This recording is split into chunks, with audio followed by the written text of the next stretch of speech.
let's do a quick overview before we get to the bustle pad. Bustles ranged throughout the 19th century. Your most prominent ones that you're going to think of are like the bustles that are seen in Bram Stoker's Dracula with Winona Ryder. She has a beautiful, excellent bustle, and they ranged from like lobster tail to natural form, and there was very quick successions in time period. There's even a time where a couple of years where women just didn't wear bustles, and then they went right back to them. A bustle is basically what gives that extra booty in the back. It's to showcase the elegant material, the applique, and the different fabrics. You're going to have intricate details, and of course you'll see that more with wealthy women, but bustles were definitely a part of a woman's attire.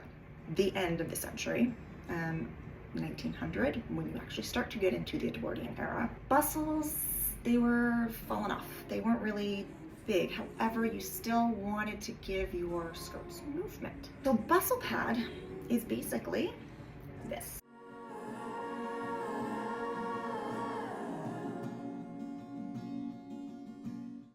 This is your bustle pad. It is very simple.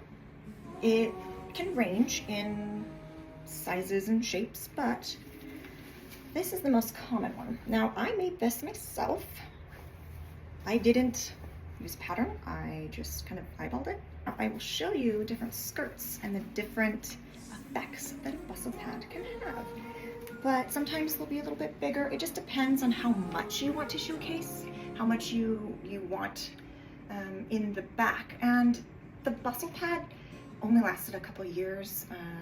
When you get more towards 1910, that's fallen off. Think Meet Me in St. Louis, one of my all-time faves. And it silhouettes, and it layers your back.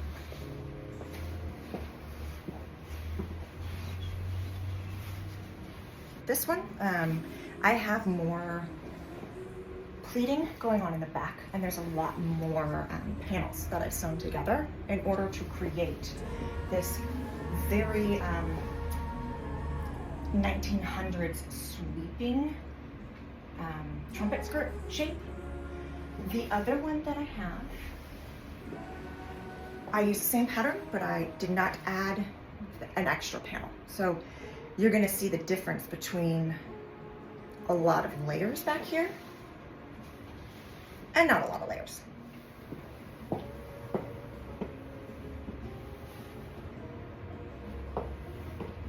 See, there's not as much trumpeting going on. It's more sleek, and it still has a waterfall.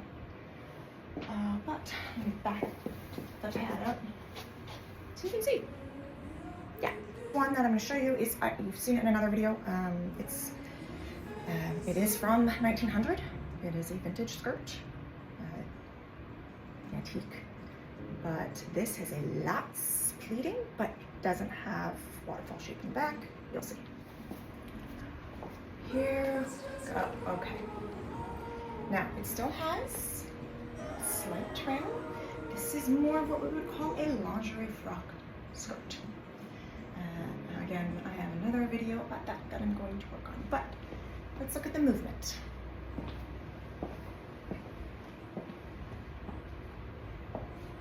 Completely different. All different time periods with different pleating back, but bustle pad works with